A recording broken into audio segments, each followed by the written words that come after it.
ওগো উম্মতের দরদি ইয়া রাসূলুল্লাহ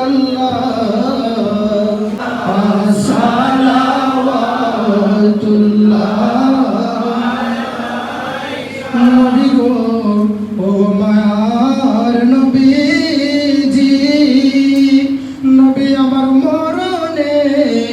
আপনি আসিলেন কবরে পাশে তাকিয়ে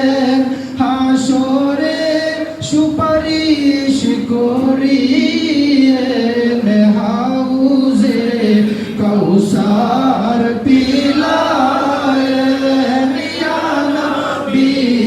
সালাম